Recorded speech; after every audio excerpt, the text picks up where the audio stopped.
What would you say to your 12-year-old self? This simple yet profound question has sent me on a journey back to childhood to find healing for today. I'm Mike Nicholson, a lifelong educator with over 25 years devoted to young minds. I'm here to celebrate those dedicated to the service of young people and to delve into how they navigate their personal healing amidst the childhood pain they witness in their daily lives. Together, we forge actionable steps to kickstart the healing journey for the young people of today. Join me as I speak with teachers, mental health professionals, coaches, and more, and uncover the wisdom they would share with their 12-year-old selves. Together, we strive to build a foundation for healing that many of us never had. So what would you say to your 12-year-old self? Special note before starting, this podcast is in no way intended to take the place of any kind of mental health assistance. We are simply having discussions about healing and learning and growing. If you need mental health attention, please seek a professional. Hello and welcome back to your 12-year-old self. My guest today is Jenna Rykiel. Jenna Rykiel is a business and mindset coach for aspiring mom entrepreneurs. She empowers moms to build thriving businesses without burning out. She helps ambitious moms to design a life they truly love by teaching them to optimize their time, create more freedom and flexibility in their lives, and make money on their own terms without sacrificing their self-care in the process. She's the host of the podcast, How to Quit Your Job, a mom's guide to creating a life and business you love, which equips moms who are new to entrepreneurship with practical business tips, mindset shifts, and the actionable guidance they need to ditch their 9-to-5 and step into entrepreneurship with courage and confidence, all while juggling family life. So Jenna was introduced to me by somebody who I am so fond of. She's a very good friend of my wife named Rachel.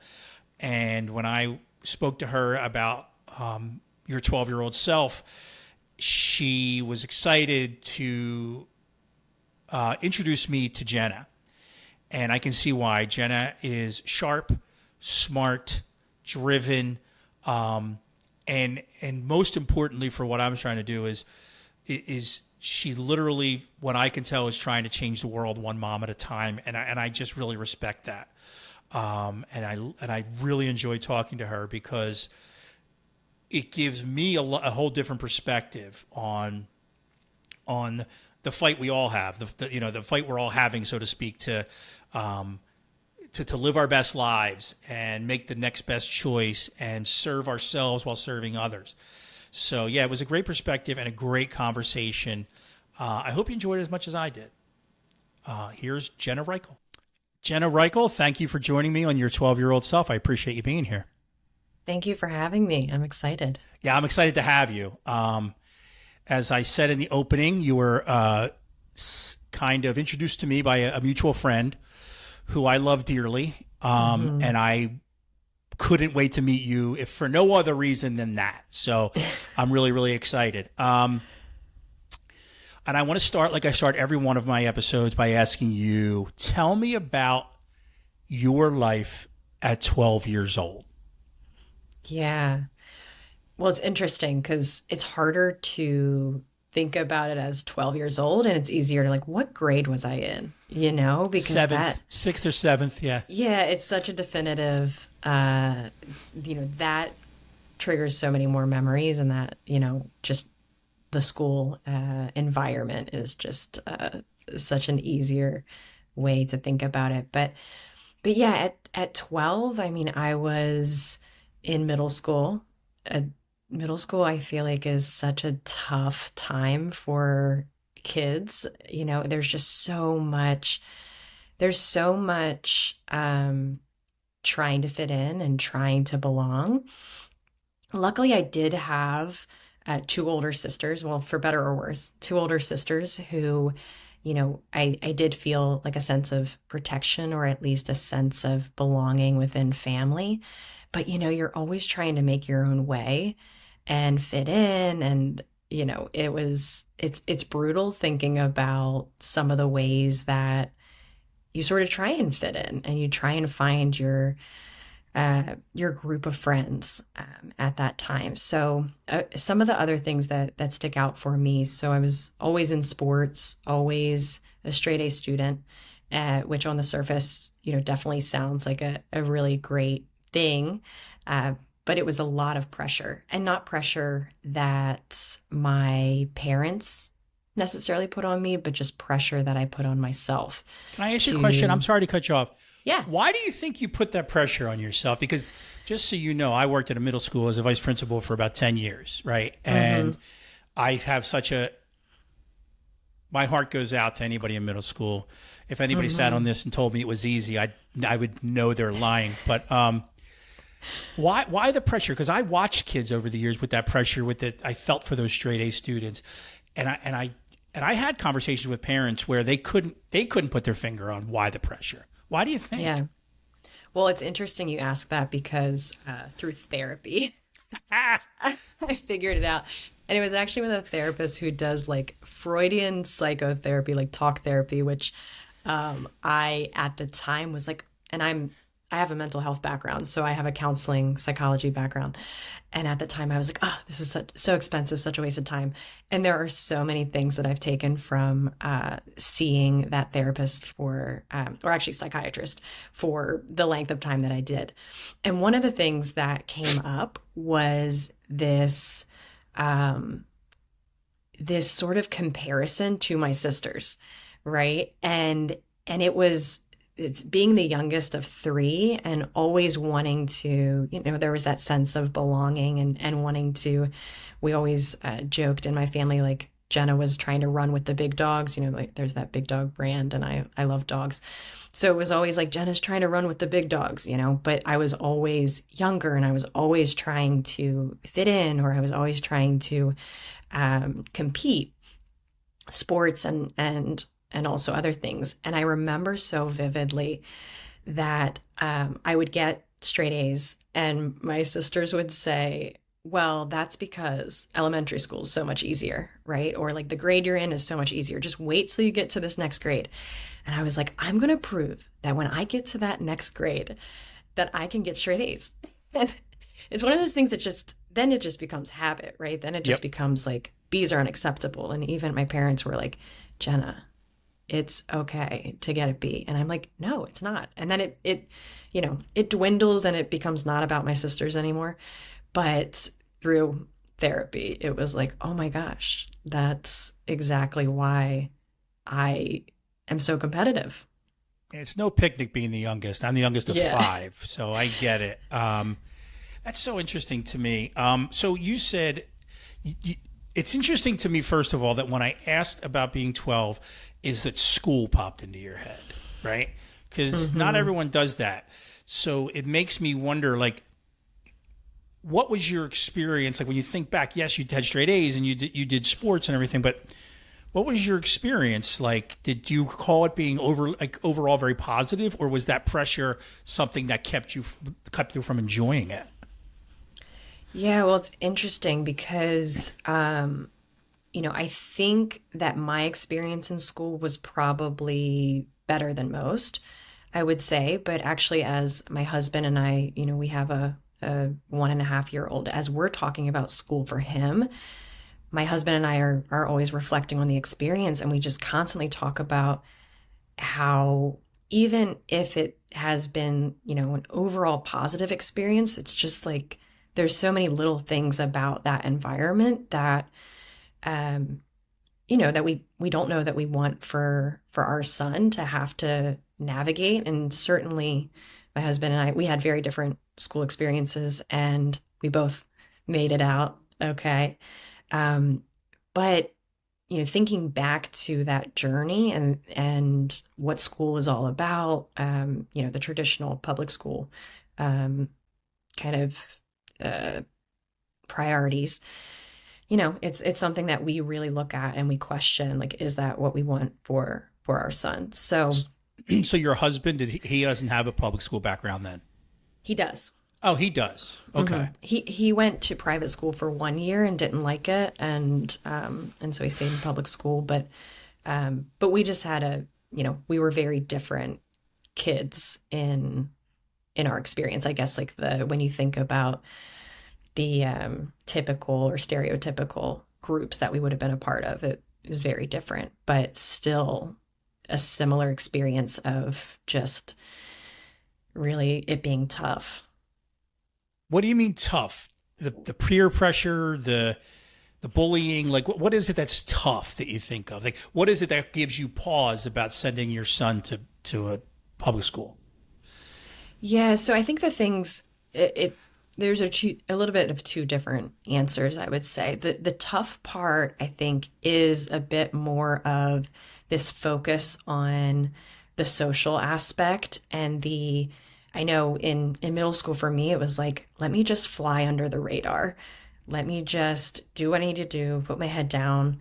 There were a lot of like fights and things like that, and bullying. I wasn't a necessarily a target of bullying, but I think it's because I knew to stay under the radar, knew not to kind of ruffle feathers. I had a few pretty great friends who were much bigger than me and kind of could have my back. So I, kind of kept those folks close.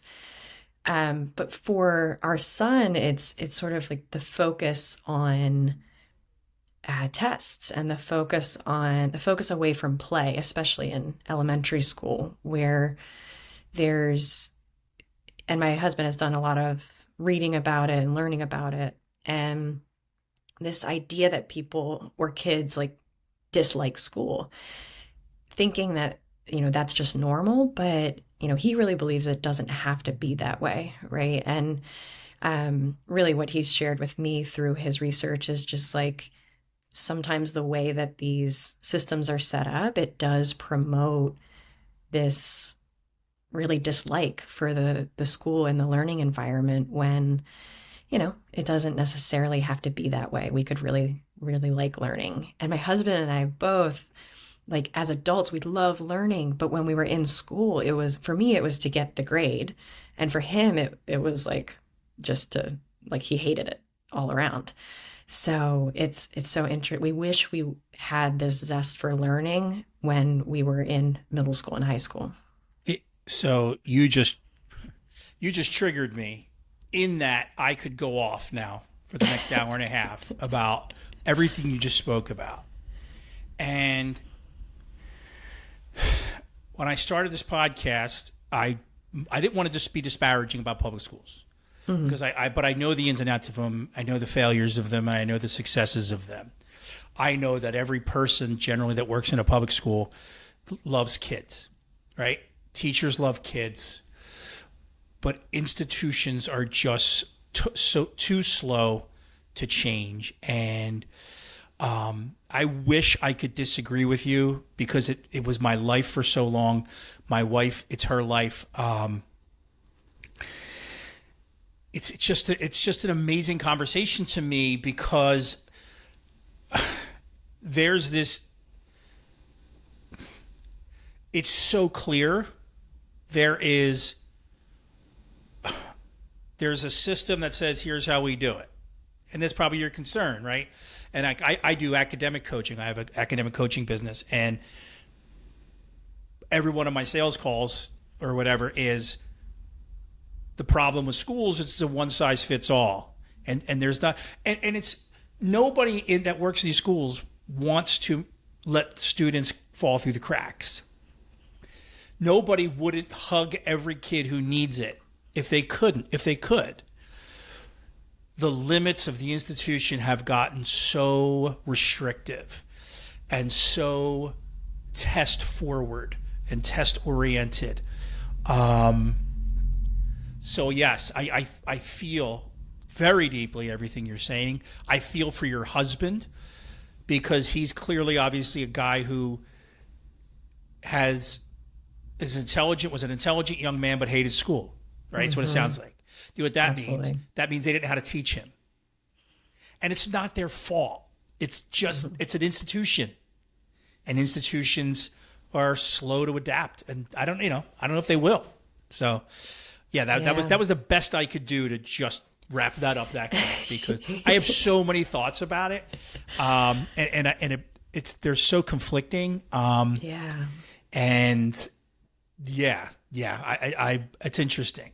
So you tell me what you do now. First of all, let me tell me what you do now. Yeah, so I am a business and mindset coach for aspiring mom entrepreneurs. So I work with moms who currently work in a 9 to 5, or some stay-at-home moms who want to start businesses and want to create more flexibility and freedom and really fun in their life without giving up that career part of themselves. That's you know, it's almost like, and this is what I heard. It's almost like you're trying to create a world for moms that would be perfect for children to have, right? Mhm. Right? Like that's what I heard. Yeah. Like I thought about like it doesn't have to be a certain way. Like that's what I heard. It doesn't have to be a certain way. Moms Yeah. don't have to go out and work 9 to 5 and then come back and take care of the family and everything else. They can make their own. They can create their own, right?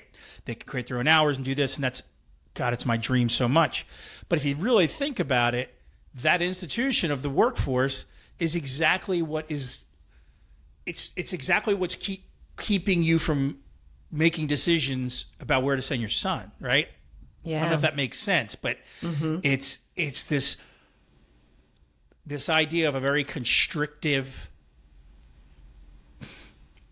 paradigm, I guess, or institution, right? The workforce, right? And I just find that really interesting that that's where you are, and so what leads you there? So you first of all, I love that you do it. I can't wait to hear more about it because I just think taking care of moms is so important. I Hmm. think I think people and I have so many thoughts about that too. Sorry, I'll be all over the place. I'm so sorry. So Love it. what you go through high school, you leave middle school, you go to high school, you're playing sports, and the same thing. You're in high school and you have the same type of thing. Group of friends, you go under the radar. You're fighting for straight A's. Were you the valedictorian? Salutatorian. Slacker. Just I kidding. know. Sorry, I Well, I triggered you. will. No, yes, you did. Because I took more AP classes. So my weighted GPA was so much higher than the other person's. Got But it. they Okay. go with the Okay. regular. And I did get one B in high school. So yes, Anyway, so it's part of my identity is I, it still I'm so lives. sorry. I probably I don't even know you that well, and here I am making fun of you. Sorry. Yeah, all good. So, and then what did you go to college for? Psychology. And did you practice psychology, or did Hmm. you like work at a school? What was your job? Yeah. So, and this is also an interesting story, especially in the scheme of this larger education story. But I originally applied to college for business, but my sister, my oldest sister, didn't go. Well, she went to community college. My other sister went to Salisbury, and she went for business. And so I got in for business, and then I said, I can't do the thing that my sister's doing, right? Because there's this competition comparison. So I went to college with a psychology major because I had done well in that AP class and it was interesting. And that my minor then was business, which is just a funny combination of, I mean, it makes sense to me, but most people, don't do business as a minor Mm-mm. and psychology as a major. But it was just another one of those threads of this sort of my trajectory being planned by this decision when I was too young to be making these decisions anyway. Yeah. And doing it out of not spite, but out of this competitive edge where it was like, I need to forge my own path and show that I have this edge in this other industry. So I went to college for psychology. Then I went to grad school and got my master's in counseling psychology. And while I was doing that, I was interning at a corporate company in tech education sales, and there were a few silly things with licensing in Maryland to get my license. They actually changed the number of credits, like when I was ending my master's degree, and it would be like an extra 15K. It was just all these things that were sprung on me. And meanwhile, I was interning for $20 an hour at a corporate company and basically not doing too much for those $20. And I was like, I always say that I sold out to corporate. So I did a stint and got my master's and worked a little bit in mental health and dual diagnosis, but then pretty quickly got into the corporate world where it was very cush. Okay. I have a few questions that are coming to mind. And they're two different ones, but you go into psychology, you go to study psychology. Clearly there's a part of you that always had wanted to serve people, right? Yeah. Which is so interesting because you're driven by this, and I can't wait to get into what that looks like now because that's my next question, but were driven, your trajectory was kicked off by this competitive thing with your sisters that I just find so interesting. But you go into psychology and because you wanted to serve people, right? I mean, clearly that was part of it, right? Yeah, for sure. Okay. Why do you think you wanted to serve people? This has been a question that I've had that started my journey here. Why do you think you wanted to serve people? It's hard. I mean, it's a hard question to answer. I don't know why there was that thing. I always do know that I was very aware of other people's feelings. I mean, I think that's why I laid low in middle school, right? And could tell, like, the people, I was a good judge of character, the people to stay away from and the people to, attract myself to. And I think it was wanting to, have an impact in people's lives, just being kind of feeling all the feels for people, other people's plights or other people who are going through hard times, right? It's like, I think that I was always a good listener with friends. And I even do remember saying at one point that I would, want to just have a profession where I get paid to listen to people's problems, which is kind of counseling, right? It's like kind of therapy. So, and now coaching to some degree, but yeah, there was always this kind of attraction to being there for people and for them to get joy or feel better just from me listening. Interesting. It's just the reason I ask is because, as you can gather from just the whole theme of my podcast, I'm always trying to figure this out for myself. Well, I think I have figured it out. I so vehemently fought for young people because I was trying to save myself, right? I think it was always that.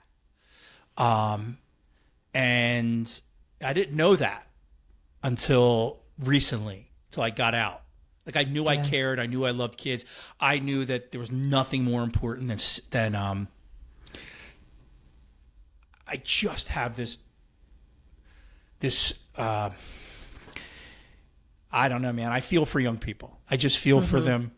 And the more I think about it, it's like why. Like it's why. I always want to know. Now I'm thinking about why. And not only why, but the impact it had on me to be with those, to be in the situations I was in as a professional.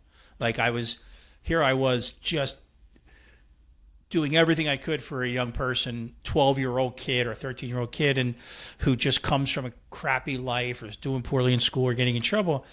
And, because of the empathy that you talk about, or the compassion, like what I'm trying to unpack now is what did that do to me? Right? Like I'm what I'm realizing is I was trying to save myself right? Mm-hmm. So, and that's what I'm realizing now when I was working with these young people to love on them and to try to serve them. But the more I think about that, the more I wonder all those years of those kids and those families in my office, how did that impact my own healing and my journey and thing? I don't know if that makes any sense, but that's why I asked that question, because to me, it's a very profound exercise, right? Yeah.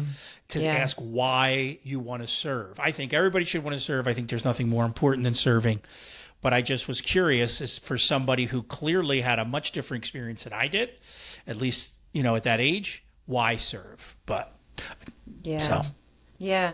And I mean, this doesn't necessarily like answer that question, but I do like to bring it up. There's a book called Altruism. I don't know if you've heard of it or read it. I haven't read it, but I know like the back concept of it is that nothing is truly altruistic, hmm right? yeah, And which is, and I think about that like with the question of why, for me, there's definitely a part of it because it just feels good to see other people win for me, and to be a part of that story, right? To like, I always see when other people are winning, or not always, right? But the people that I worked with in the mental health space and in the coaching space, there is sort of this selfish piece to it that's like, you feel good when you're a part of the story of somebody winning or being able to help them turn it around. And they're doing all the work for sure. But there is this selfish piece of it that's like, well, I'm that's feeling good okay though. from That's this. okay, right? Totally. Yeah. Like, I'm like, not, uh, you're whatever gets it supposed done. to. It's okay Mm-hmm. to make your to want. Like, think about. Can you think of a better way to make yourself feel better? Like, at Yeah, least you're for not sure. going, well, I'm going to put you down to make myself feel better. I'm going to build you up to make myself feel better. I think about that Yeah. with compliments. Like, I think it's important to give compliments, right? I just think, because it's like that makes that person feel good and it makes me feel good because they feel Mm-hmm. good. I'm Mm-hmm. not lying. I'm telling you what I feel. Great job. I'm so proud of you. Like, Mm-hmm. so I get that, and it's something I've thought about often, the whole altruism thing. But that's okay. That's okay. Yeah. I'm curious now, because what you said is you like people winning. You like seeing people Yeah. win, Mm-hmm. and I'm there too. It took a long time for me because I was probably a hater for longer than I wanted to be. How does the competitive person in you do that? Did it ever get in the way? So I should probably add the caveat that it's not just seeing everybody win, it's seeing the people win that I'm connected to, right? Got it. The people Okay. that I'm working with. And I say that honestly because I come from this competitive space where it is like it's very hard to see other people win and to not compare, like especially nowadays with businesses where you're comparing number of clients, or you're comparing like income and revenue and social media following and all these Right. things. Now for the past probably, I'd say 7 to 10 years of my life, I've been very aware of that sort of competitive edge and getting a little kick from other people not winning and me winning, right? And that was my entire upbringing for myself of the competitive edge. But being aware of it and recognizing that like there's not a finite number of pieces to the pie, and it really is the more that everybody's winning, like we all can bring each other up. Like I understand that so vividly now, but I do have to fight those inner demons that are like, well, I have to be the best. Do you find that, kind of along the same vein, do you find that you work with only women, you work with moms? Why is that so important to Well, to lift for you anyway? I mean, I will have our thoughts on it. Why was that so important to commit your life to helping moms live a better life? yeah. Well, a little bit of business 101 about niches. So moms are my niche.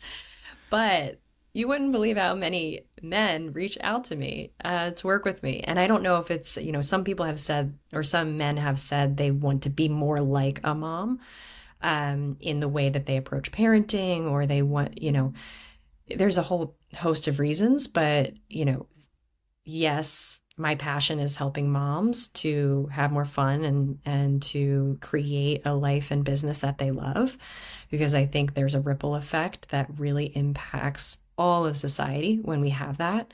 Moms are so incredible, but men find me and I have the ability to say yes or no, right?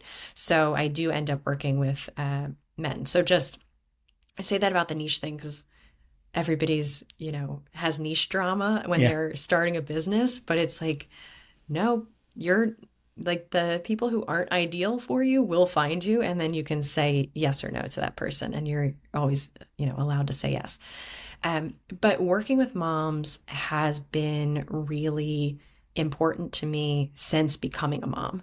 So before becoming a mom, I had thought about motherhood as this is a really good niche of people who are pretty miserable and who are doing it all, and who I don't see many like asking for help. And I don't see, there's just so many things that from a therapy and coaching perspective, it was like, ooh, that's a really good niche, right? And then I became a mom and was like floored. So like surprisingly floored by how wonderful the experience is of becoming a mom. And I never saw myself as a mom. I just knew that, I would regret not having kids. So it was one of those things where it was like, well, might as well do it because I know I would regret not doing it, which is like not a great reason, but now I'm pleasantly surprised and it's wonderful. So after becoming a mom, that's when I really started working with moms, because I felt I didn't have the credibility, before becoming a mom. And actually, before becoming a mom, I coached leaders to prevent burnout. So it was an easy transition into helping moms because most moms are burnt out. Mm-hmm. So everything I talked about and all of the content and assets, really, like, I just apply that to what I do now as well. But, life can be so rich outside of the confines of how it should be, right? We were talking about it earlier, like this career setup of this 9 to 5, and, wanting to share that with more moms of like, this, it doesn't have to be that way, right? It's like, there's other options out there. And so much of the time we don't even open ourselves up to the possibility of things being different. And we just kind of go with the flow, and it feels scary, and it feels like, we're not entrepreneurial, or we're risk averse, and I was all those things too. And then you just sort of get going and start to learn more about yourself and learn more about what you're capable of. And then it turns into something really magical. And so with moms, it's like, I just think that there's such an opportunity for moms to have more fun, right? To not be like the timekeeper and the diaper bag packer and the person who's always 10 steps ahead. I mean, I still feel like all those things most days, but then there's also this, I think, empowerment that comes with really feeling like I have control over how I'm spending my time, which is the most important thing in life, right? It's like, how we spend our time is how we spend our life. And being super intentional about that, it's so fulfilling to be in control of that. And so many moms I talk to don't feel like they're in control of that, right? And then I think you get to a point where you really are able to see it, and not to say it's too late at that point, but your kids are older then, yep. And you missed all the cuddles, and it's like you were kind of crabby for the most of the years. I love that perspective, only because if 1,000 men were listening to this, 998 of them would relate to that feeling of the fear of trying something else, the not being entrepreneurial. I mean, this is something that I deal with every day in my own head. I was never an entrepreneur. I don't feel entrepreneurial. I feel like a fraud at all times. You know what I mean? Totally. But I never thought of it, and that's why I appreciate these conversations. I never thought of like, I know how much moms do for a family, right? Like I know how hard that whole idea is for me, right? To look at the world differently, to look at my life differently, to look at my family and go, this is what's important. It's all that matters. I'm going to work like crazy to make sure this is my priority. And whatever that's going to take, I'm going to do. But I never thought of the mom having, because that's a whole nother layer that I don't understand. And I personally, I think of my wife. I think she's so, I watch her, she goes to school, she teaches every day, and she does a great job, and she's so committed. But now that I'm out, I'm like, you don't understand. There's more to life. And, and I know she'll say I'm not entrepreneurial, and I'm slowly trying to just give her, like, just to show support and go, maybe try this, maybe try this. I know there's things she wants to do that she's not, because it's what most people do, but especially moms. Yeah. Well, we have a lot of really good reasons not to. Good as in, what our brains are telling us to keep us safe, Yep. good reasons. And yeah, it's little by little, and that's really what I do in my coaching business, right? It's like little by little chipping away at all of the stories we have about ourselves, to change them, because they're not written in permanent marker, right? It's ever evolving, and it's amazing to see what moms can do once they just start taking like little steps and learning a little bit more about themselves. And I would definitely recommend having your wife listen to my podcast. So that's what it's all about, right? I It's will. all about I most certainly will. slowly but surely reframing that story and telling it in a different way. Let me ask you a question, and then I want to ask you at your podcast. But I'm very curious, as a person who I have a 5-year-old little girl, and I had the experience in my professional life, especially in my role as a leader in schools when I was an administrator. Every one of my bosses for most of my time were women and were my mentors, right? I have this. We're raging feminists here, right? Like that's just how we are. And I'm curious how much of what you do is driven by that. Like is it just moms, or is it about empowering women too? That's a great question. And I'm a feminist, but it really isn't necessarily about empowering women, as much as it is trying to get moms to have more fun in their life, and to see that there is this stereotypical way to show up as a mom that I don't think is working, right? It's sort of the setting ourselves on fire to keep everybody around us warm mentality. And so I love the ripple effect of more women in business and, more mom bosses, women CEOs. I love that. But I also think that we're doing a pretty good job as women kind of turning things around. I really do think that that there's a ton of people leading that charge, and this is my way indirectly, I guess, to do it, but it's not what drives me. Okay. I similarly was always in a corporate world with all women leaders in tech education sales, and it was fantastic. So there's a bit of that, I guess, but I think that it's not necessarily what drives me. So let me ask you this, because, and then we'll move on. And this might be a tough question, but one of the things that I'm trying to do, and you are too, is make the world a better place. In very simple terms, right? For me, it's about, if I can get young people started getting through some healing through their garbage early on, then they don't have to wait till they're my age to heal, right? And start a podcast, and and that's I want every child to be heard. I want every young person to feel loved and everything else. Because that will have an impact on the world. What does what you do for moms? What will that do for the world, do you think? Like in a perfect world, how is that how do you see what you do if you could get every mom as empowered as you want to be? How does that change the world? Oh my gosh. I know it's a big question, everything. but it just came to me because, everything we do is about, all you can control is you. You can change the world by just being you and putting everything out there. Well, you're putting that out there. Mm-hmm. How's the world going to benefit? There's no right or wrong answer. I'm just curious what you think about that.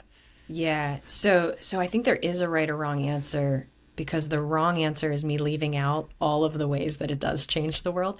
But the top things that come to mind, I mean, the easiest thing is just that moms are so in touch with different things that are needed in the world, right? They're gaps where they create products, they come up with, they're creative, right? They know what's missing or what's needed in like the family unit, right? They just have a pulse on everything. Very observant humans, right? They have to be 10 steps ahead. The good ones are, yes. Yeah, yes.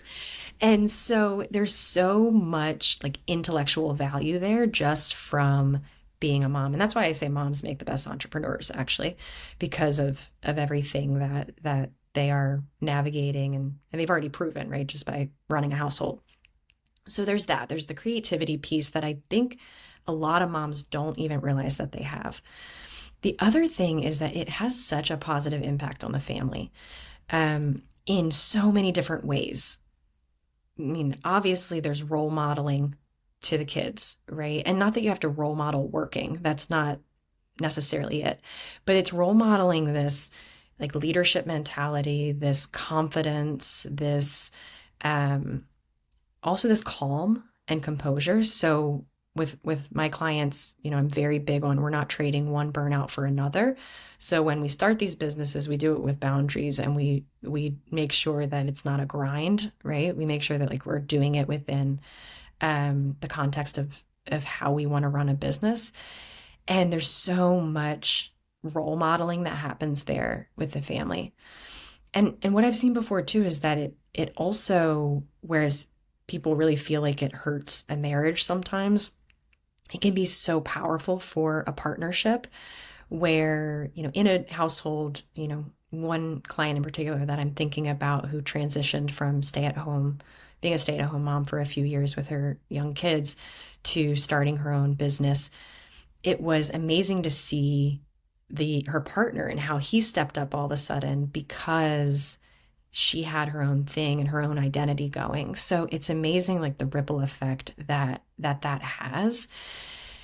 And then I think that it's just, there's so much untapped potential because in my experience or in, kind of the conversations that I've had, there's a lot of opportunity for self-love in women in general and seeing ourselves differently or than we do right now, right? There's sort of this opportunity, and I'm sure it's with everyone. But there's, again, untapped potential in moms specifically really going for it, right? And facing their fears and seeing that if they are taking care of themselves in this way, and by taking care of themselves, I mean doing something on a daily basis that feels fulfilling versus just showing up and going through the motions, like that, it just has such a ripple effect, And I know that, when you are coming home from work and just feel so resentful and frustrated and angry and rushed, like those things, they linger. And I tell a story. Before I was a mom, my husband and I, so he's always been an entrepreneur, which has been a huge part of me finding my entrepreneurial wings, because similar to what you were saying, for over a decade, he was like, Jenna, you could be doing something more. But instead, I was playing it safe and then just feeling resentful towards him when I would come home and he's like, spent the day at the botanical gardens reading a book. And I'm like, it's just like so frustrating to me at the time. And we actually had a system where when I got home from work, we had to go for a walk. We were living in Denver, and he wasn't allowed to talk to me until I initiated conversation. And what that did was it was like that moment where like work had finally kind of like fallen off my shoulders, right? And it was like I was ready to now interact with the person I love most in my life, right? And this was a system that we were like, okay, this works. This is great. And now looking back, I'm like, that is so not okay, right? For me to come home from work every day and to just be miserable, and for me to feel so much resentment and anger towards him for living his best life.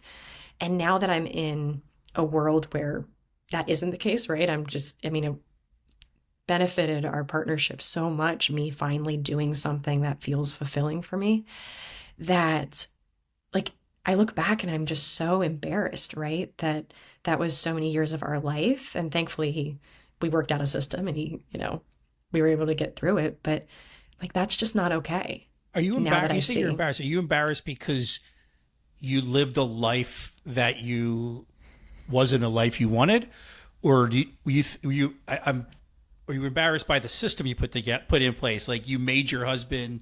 Is that what you're saying? Like I really don't know. I'm just No, totally. And I'm glad you clarified. No, I think the system was, I'm not embarrassed about coming up with a okay. system for us to manage our feelings or my feelings. Okay. I'm embarrassed that I was in a situation for so long that made me feel so, or that I just couldn't control my emotions around all that I was giving at work, and all that was, feeling so depleted on a daily basis, and then taking it out on him, right? Yeah. It's like he was the punching bag, and I was just so depleted and couldn't do anything about it at work. So when I got home, it was like, okay, this is where I act like a child and complain about my life and do nothing about it.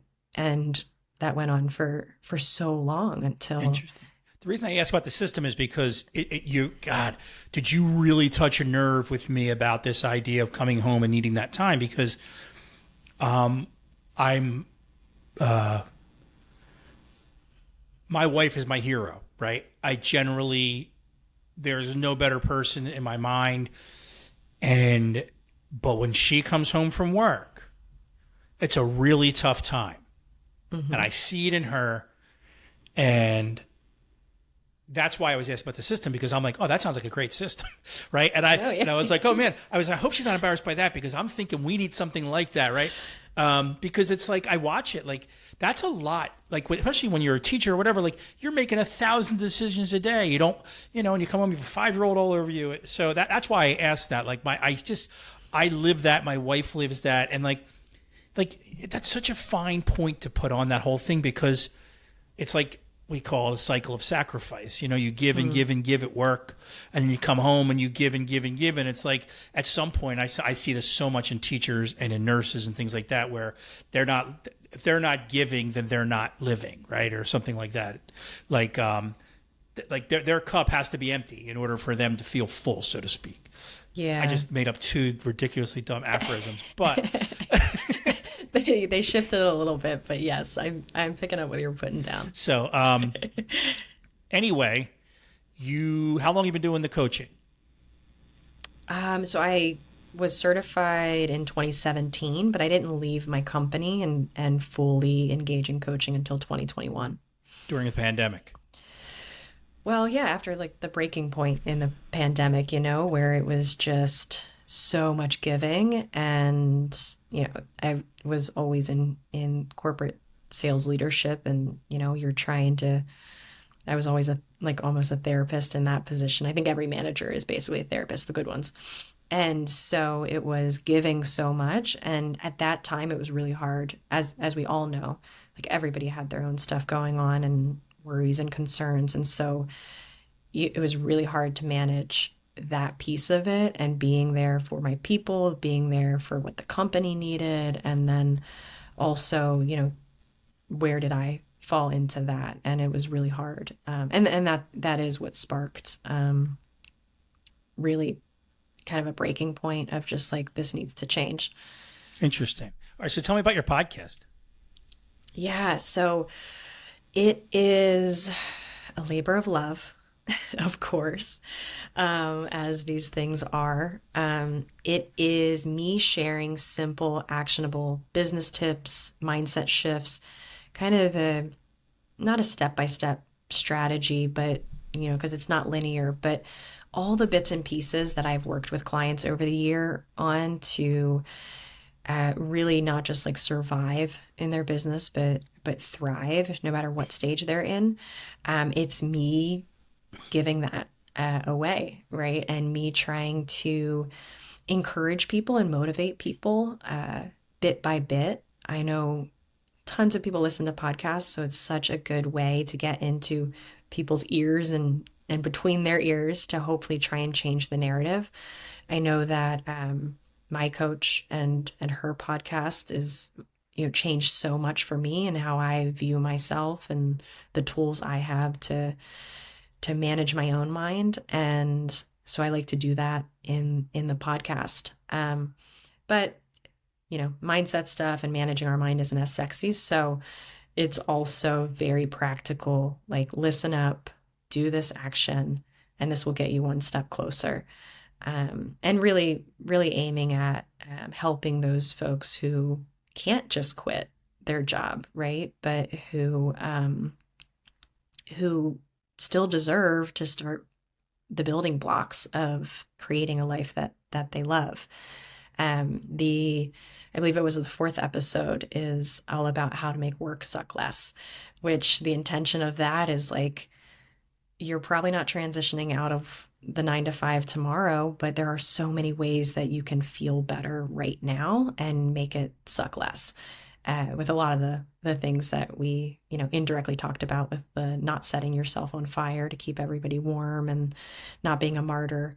So yeah, I'm really excited to be able to offer this as a way for people to still get value for free. Awesome. Because I work with people one-on-one, and it's a very high touch coaching program, which means it's also not cheap. And I really, really was looking for like a way for people to consume these things, make these changes in their life without having to invest a lot of money. Right. So what's the title of it? How to Quit Your Job. How to Quit Your Job. That's great. Yeah. A mom's That's guide awesome. to creating a life and business you love. That is so amazing. So I'm going to end with I have 2 questions I end with. One, I think, one is I'd like to give the background of why I asked the question. About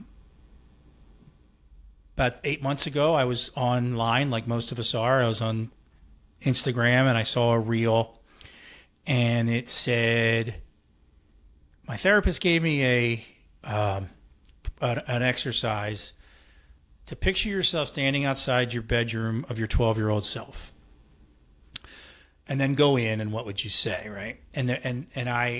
That reel started a journey for me, because I don't know what happened to me, but I literally couldn't even read it without crying. I couldn't even get through it. There was something about it, and I look back and, I just think about that kid. I think about it just was a lot. So that started this whole thing. And I go, man, like, now I want to know what people would say to their 12-year-old. So what would you say? What would you say to your 12-year-old self right now? Yeah. Gosh, it's such an, I don't want to say interesting question, but I'm living with my parents right now while we get renovations. So my room is literally like right across this wall, and like my husband and I are sleeping in that room, right? It's just like we are in it. So this is, oh God, I just got a pit in my stomach for you. yeah. So it's like, I'm closer than ever to my 12-year-old self in that way, proximity wise. I think, and it's interesting because, I knew this question was coming too. And I think at any given moment, my answer could be different, but there's a piece of it that's like, stop taking life so seriously, right? Like, just have fun. And if not fun, like, just there's a bigger world out there, right? Like, it's not all about you, or it's not all about this test, or it's not all about that thing that happened at school. And I think, that's every 12-year-old's life. But, it's really just kind of like, loosen up a bit, right? Stop taking things so seriously. Like, it was just, every sports game was not a death match. That's not the right word. It was like, every sports game was this, the end of the world, right? And not even just like if we lost, it was like if I didn't do up to my standard, right? So it's like, it's a really hard, like, looking back, I think there was a lot left on the table, opportunity to just be a kid. Um, and not so much not be a kid, because I didn't have wild responsibilities, right? I wasn't in that situation. But it was, the time is fleeting, and what I would do now to go back to a life with less responsibility. You do see the direct correlation between what you would say to that 12-year-old and what you say to your clients every day, right? Absolutely. Okay. Absolutely. Because it's Absolutely. like everything, you put the perfect bow on this episode, because that's what you said. I want moms to know they can go have fun and everything is not the end of the world. So, okay. I figured you Yeah, did, but I just thought it was an interesting point.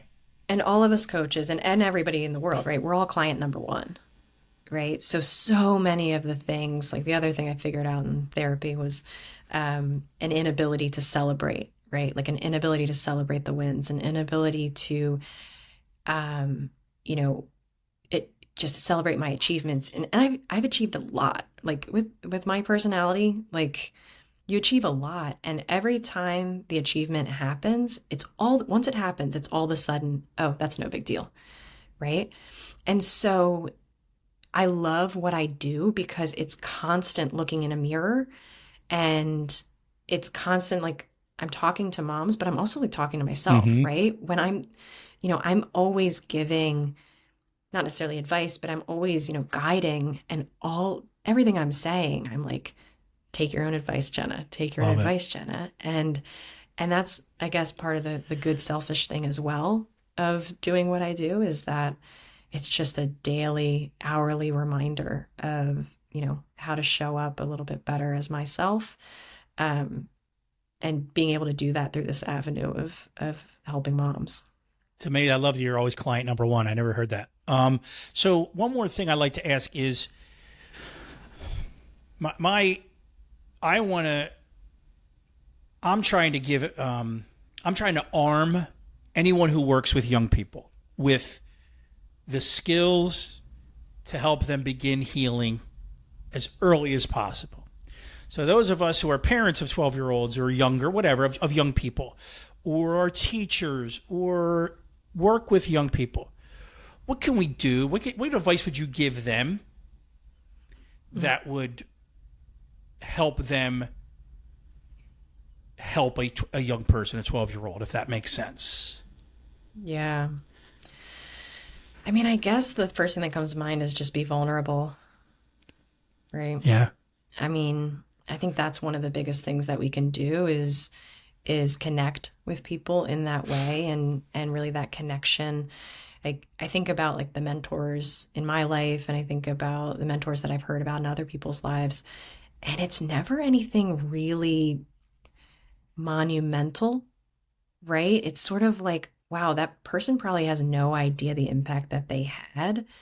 All they did was see me as a human. And I think about, Mm-hmm. somebody in my 6th and 7th grade year who, like, it was a teacher who was just, treating students like they're humans.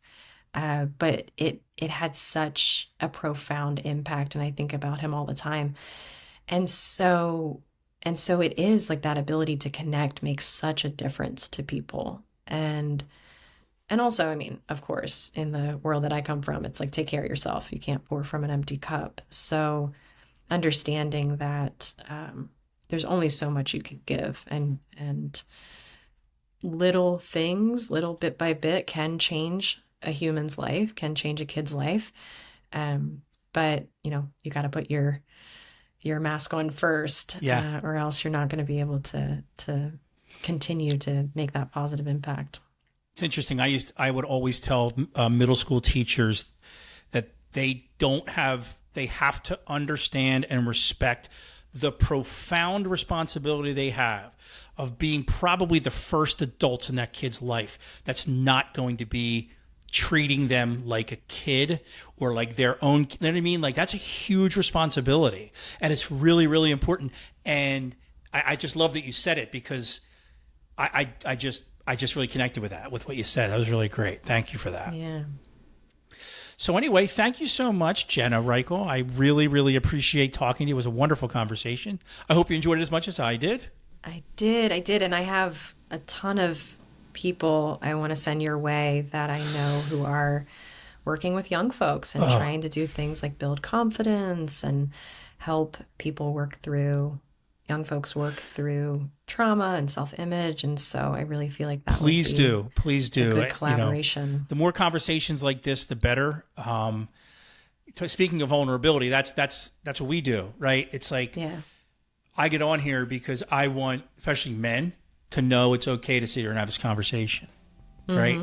Because that helps, right? Yeah. So it was a pleasure. I hope we stay in touch. I will. Really was nice speaking with you. Have a great day. Thank you so much, Mike. Special thanks to my guest, Jenna Rykiel. You can find all of her information, her links to our website, her socials, and a link to her podcast in the show notes. Please don't forget to subscribe or rate the show or leave a comment or a review. Share with your friends. Anything that can get us to more ears would be greatly appreciated.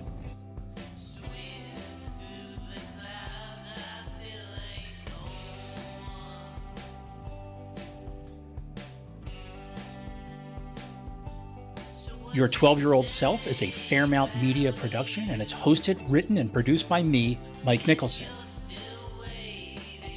Questions, comments, guest suggestions can be emailed to your12yearoldself@gmail.com. That's your 12-year-old self with the number 12 at gmail.com. The theme song is Never a Worthless Moon by Yawns.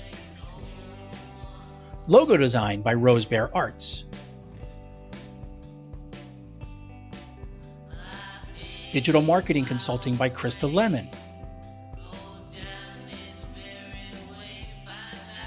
Social media consulting by Jessica Hawk.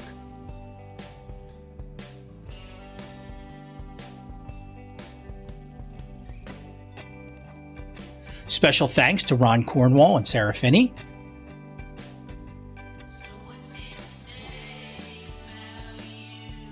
And my profound gratitude goes out to my wife, Courtney.